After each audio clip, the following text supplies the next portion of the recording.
News, सच जरूरी है। नमस्कार, मैं मयूरी और आप देख रहे हैं MNS न्यूज टीवी। स्वागत है आपका शाम की खबरों में। एक नजर डालते हैं आज की मुख्य हेडलाइंस पर। अंकिता भंडारी हत्याकांड के तीनों आरोपी दोषी करार, थोड़ी देर में होगा सजा का ऐलान। गाजियाबाद में गर्जा बाबा का बुलडोजर, अवैध निर्माण और अवैध कॉलोनी को किया गया ध्वस्त। रिश्तेदारों ने किया था कांग्रेस MLA के पोते का अपहरण। अब खबरें विस्तार से। अंकिता भंडारी हत्याकांड के तीनों आरोपी दोषी करार, थोड़ी देर में होगा सजा का ऐलान। उत्तराखंड के बहुचर्चित अंकिता भंडारी हत्याकांड में कोटद्वार के अपर जिला एवं सत्र न्यायालय ने शुक्रवार को तीनों आरोपियों को पुलकित आर्य, सौरभ भास्कर और अंकित गुप्ता को दोषी करार दिया है। अदालत अब से कुछ देर बाद दोषियों की सजा का ऐलान करेंगी। अंकिता के पिता वीरेंद्र भंडारी ने भावुक अपील करते हुए कहा कि उनकी बेटी के हत्यारों को फांसी की सजा मिलनी चाहिए। 18 दिसंबर 2022 को पौड़ी जिले के वनत्रा रिजॉर्ट में रिसेप्शनिस्ट अंकिता भंडारी की हत्या कर शव को चिल्ला नहर में फेंक दिया गया था। मामले की जांच के लिए गठित विशेष जांच दल ने 500 से अधिक पन्नों की चार्जशीट दाखिल की थी, जिसमें 97 गवाहों में से 47 की गवाही ली गई। अभियोजन पक्ष ने आरोपियों पर हत्या, साक्ष्य मिटाने और अनैतिक देह व्यापार निवारण अधिनियम के तहत आरोप सिद्ध किए। इस मामले में मुख्य आरोपी पुलकित आर्य पर हत्या, साक्ष्य मिटाने और छेड़छाड़ के आरोप तय किए गए थे। अन्य दो आरोपियों पर भी हत्या और अनैतिक कार्यों में सहयोग का आरोप है। उत्तराखंड के बहुचर्चित अंकिता भंडारी हत्याकांड में कोटद्वार के अपर जिला एवं सत्र न्यायालय ने शुक्रवार को तीनों आरोपियों को पुलकित आर्य, सौरभ भास्कर और अंकित गुप्ता को दोषी करार दिया है।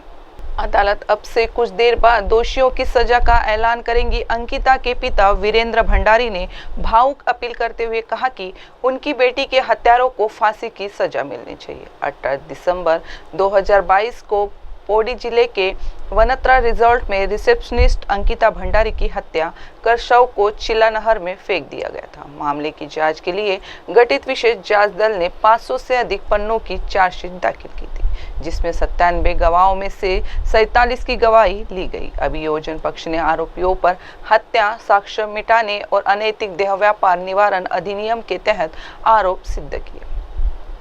इस मामले में मुख्य आरोपी पुलकित आर्य पर हत्या, साक्ष्य मिटाने और छेड़छाड़ के आरोप तय किए गए थे। अन्य दो आरोपियों पर भी हत्या और अनैतिक कार्यों में सहयोग का आरोप है।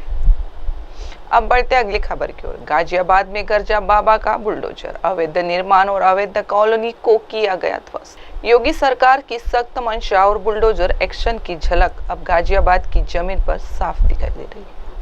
अवैध निर्माण और अतिक्रमण के खिलाफ चलाए जा रहे अभियान के तहत गाजियाबाद विकास प्राधिकरण ने जोन 4 में एक के बाद एक नई बड़ी कार्रवाई को अंजाम दिया। आइए देखते हैं कहां हुई बुलडोजर कार्रवाई। उपाध्यक्ष के निर्देश पर जोन प्रभारी योगेश पटेल की अगुवाई में पंचवटी क्षेत्र में लगभग 3500 वर्ग गज जमीन पर अवैध रूप से बताई जा रही कॉलोनी को जमींदोज कर दिया गया। शादुत्री नगर में निर्माणाधीन अवैध दुकानों को भी बुलडोजर से ढहा दिया, जबकि प्रताप विहार में नियमों को ताक पर रखकर बने छज्जों को ध्वस्त कर दिया। इसके अलावा सिद्धार्थ विहार में अवैध कॉलोनी में खड़ी 60 से 70 बाउंड्रीज वॉल्स को गिरा दिया।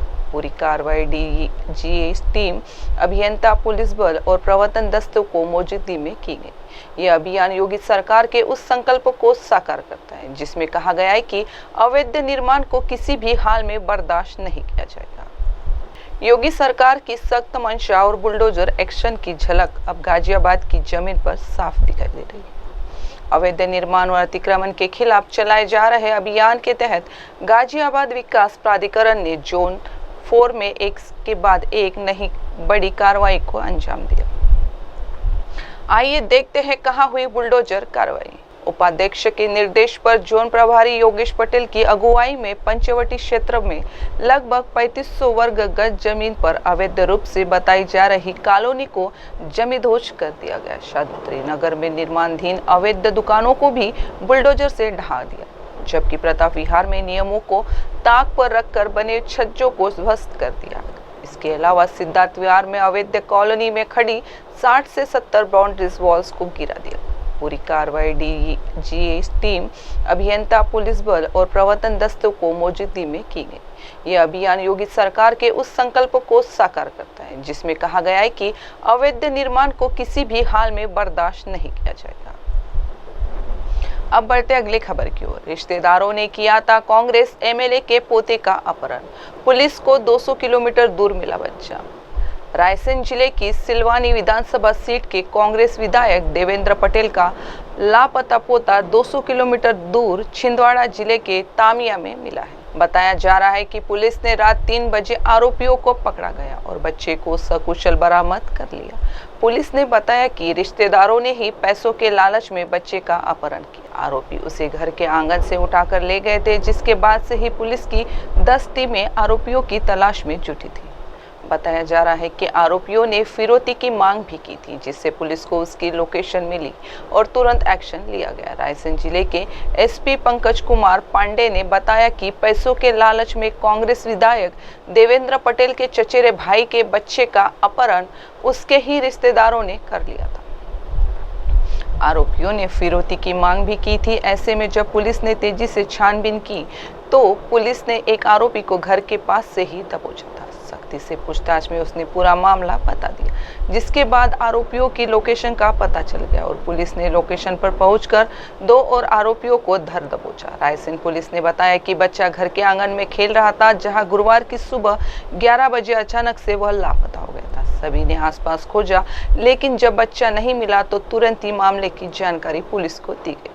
जबकि कांग्रेस विधायक देवेंद्र पटेल भी बच्चे की तलाश में जुट गए थे, जहां पुलिस ने 21 घंटे में बच्चे को सकुशल खोज लिया। रिश्तेदारों ने किया था कांग्रेस एमएलए के पोते का अपहरण, पुलिस को 200 किलोमीटर दूर मिला बच्चा। रायसेन जिले की सिलवानी विधानसभा सीट के कांग्रेस विधायक देवेंद्र पटेल का लापता पोता 200 किलोमीटर दूर छिंदवाड़ा जिले के तामिया में मिला है। बताया जा रहा है कि पुलिस ने रात 3 बजे आरोपियों को पकड़ा गया और बच्चे को सकुशल बरामद कर लिया। पुलिस ने बताया कि रिश्तेदारों ने ही पैसों के लालच में बच्चे का अपहरण किया। आरोपी उसे घर के आंगन से उठाकर ले गए थे, जिसके बाद से ही पुलिस की 10 टीमें आरोपियों की तलाश में जुटी थी। बताया जा रहा है कि आरोपियों ने फिरौती की मांग भी की थी, जिससे पुलिस को उसकी लोकेशन मिली और तुरंत एक्शन लिया गया। रायसेन जिले के एसपी पंकज कुमार पांडे ने बताया कि पैसों के लालच में कांग्रेस विधायक देवेंद्र पटेल के चचेरे भाई के बच्चे का अपहरण उसके ही रिश्तेदारों ने कर लिया था। आरोपियों ने फिरौती की मांग भी की थी। ऐसे में जब पुलिस ने तेजी से छानबीन की तो पुलिस ने एक आरोपी को घर के पास से ही दबोचा था। सख्ती से पूछताछ में उसने पूरा मामला बता दिया, जिसके बाद आरोपियों की लोकेशन का पता चल गया और पुलिस ने लोकेशन पर पहुंचकर 2 और आरोपियों को धर दबोचा। रायसेन पुलिस ने बताया कि बच्चा घर के आंगन में खेल रहा था, जहां गुरुवार की सुबह 11 बजे अचानक से वह लापता हो गया था। सभी ने आसपास खोजा, लेकिन जब बच्चा नहीं मिला तो तुरंत ही मामले की जानकारी पुलिस को दी गई थी। जबकि कांग्रेस विधायक देवेंद्र पटेल भी बच्चे की तलाश में जुट गए थे, जहां पुलिस ने 21 घंटे में बच्चे को सकुशल खोज लिया। अब बढ़ते अगली खबर की ओर। चलते चलते अचानक ठप हुआ नेटफ्लिक्स, मच गया हड़कंप, आ रहा है मैसेज। 30 मई की सुबह अमेरिका में नेटफ्लिक्स यूजर्स को एक बड़ी परेशानी का सामना करना। हजारों लोगों ने रिपोर्ट किया वे अपनी पसंदीदा फिल्म या वेब सीरीज नहीं देख पा रहे। इस आउटेज के चलते 70,000 से ज्यादा यूजर्स ने समस्या की शिकायत की, जिसमें ज्यादातर को एक एरर मैसेज दिखा, this title is not available to watch instantly.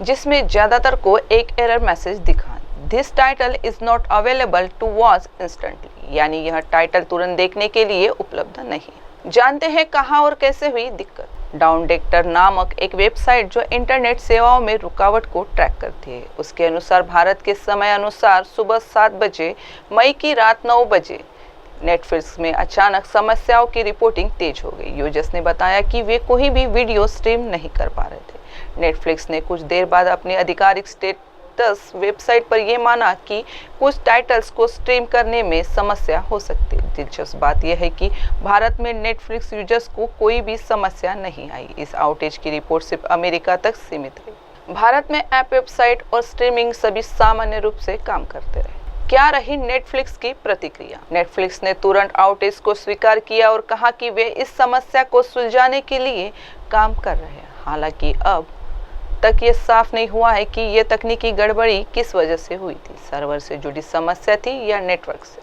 30 मई की सुबह अमेरिका में नेटफ्लिक्स यूजर्स को एक बड़ी परेशानी का सामना करना।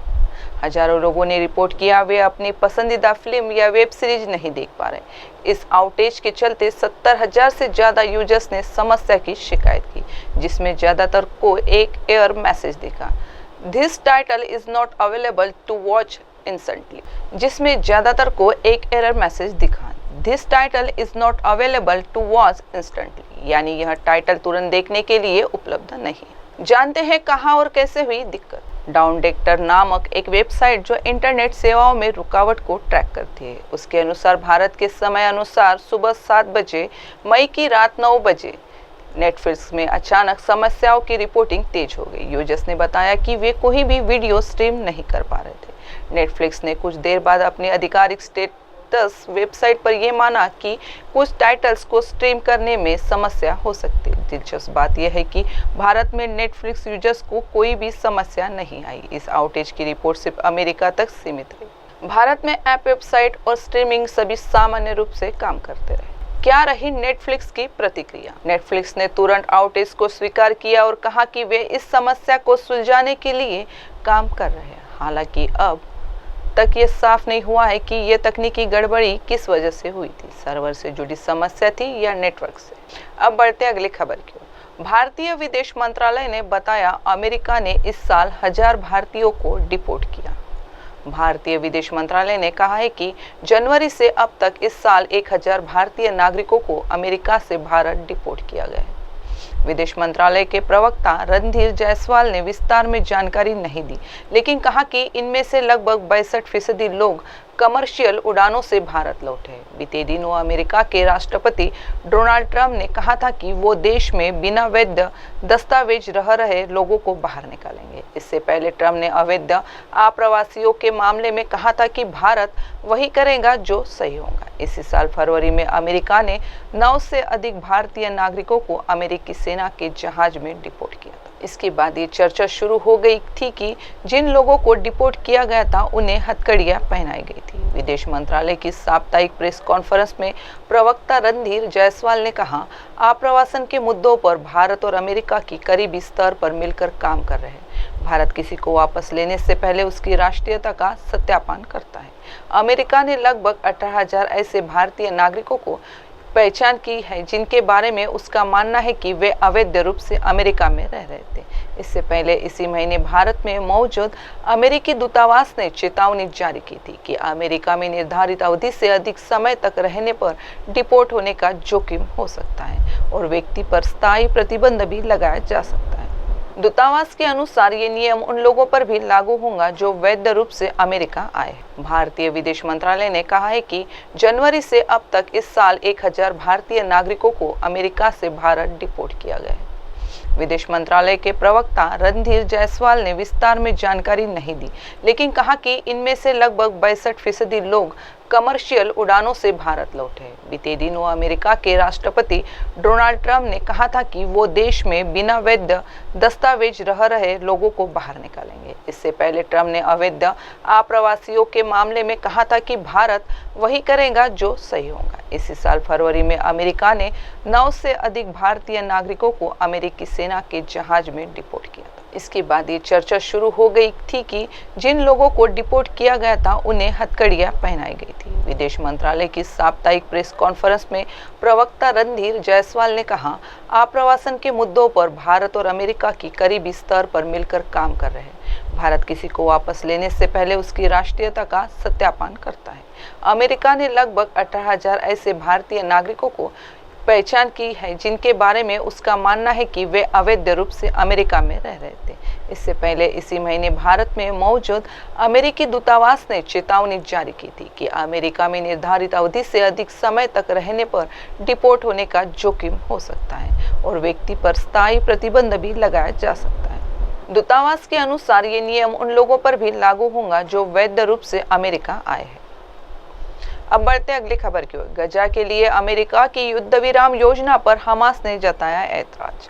हमास के एक वरिष्ठ अधिकारी ने बताया है कि गजा में युद्ध विराम और बंधकों की रिहाई के समझौते को लेकर अमेरिका के नए प्रस्ताव को हो अस्वीकार है। हमास का कहना है कि ये प्रस्ताव पूर्ण युद्ध विराम की उसकी मूल मांग को पूरा नहीं करता। उसका कहना है कि वो वक्त आने पर इस पर अपनी प्रतिक्रिया देगा। इससे पहले गुरुवार को अमेरिकी व्हाइट हाउस ने कहा था कि अमेरिका के विशेष दूत स्टीव विटकॉफ के एक प्रस्ताव पर इस्राइल ने हस्ताक्षर कर दिए हैं और अब वो इस प्रस्ताव पर हमास की प्रतिक्रिया का इंतजार करें।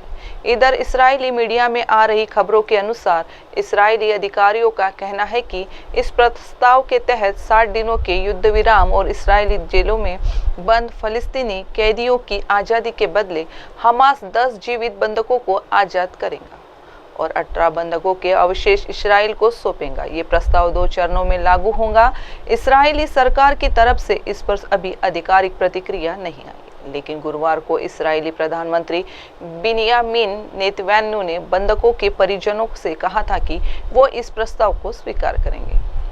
हमास के एक वरिष्ठ अधिकारी ने बताया है कि गजा में युद्ध विराम और बंधकों की रिहाई के समझौते को लेकर अमेरिका के नए प्रस्ताव को हो अस्वीकार है। हमास का कहना है कि ये प्रस्ताव पूर्ण युद्ध विराम की उसकी मूल मांग को पूरा नहीं करता। उसका कहना है कि वो वक्त आने पर इस पर अपनी प्रतिक्रिया देगा। इससे पहले गुरुवार को अमेरिकी व्हाइट हाउस ने कहा था कि अमेरिका के विशेष दूत स्टीव विटकॉफ के एक प्रस्ताव पर इस्राइल ने हस्ताक्षर कर दिए हैं और अब वो इस प्रस्ताव पर हमास की प्रतिक्रिया का इंतजार करें। इधर इस्राएली मीडिया में आ रही खबरों के अनुसार इस्राएली अधिकारियों का कहना है कि इस प्रस्ताव के तहत 60 दिनों के युद्ध विराम और इस्राएली जेलों में बंद फलस्तीनी कैदियों की आज़ादी के बदले हमास 10 जीवित बंधकों को आज़ाद करेगा और 18 बंधकों के अवशेष इस्राएल को सौंपेगा। ये प्रस्ताव 2 चरणों में लागू होगा। इस्राएली सरकार की तरफ से इस पर अभी आधिकारिक प्रतिक्रिया नहीं आई, लेकिन गुरुवार को इस्राएली प्रधानमंत्री बिन्यामिन नेतन्याहू ने बंधकों के परिजनों से कहा था कि वो इस प्रस्ताव को स्वीकार करेंगे। अब बढ़ते अगली खबर की ओर। अमेरिका और चीन के बीच दबदबे की होड़ के लिहाज से ये बैठक क्यों है? चीन किसी के साथ जंग में नहीं उलझना चाहता, खासकर अमेरिका के साथ, लेकिन वो दुनिया में नंबर 1 आर्थिक शक्ति बनने की महत्वाकांक्षा रखता है।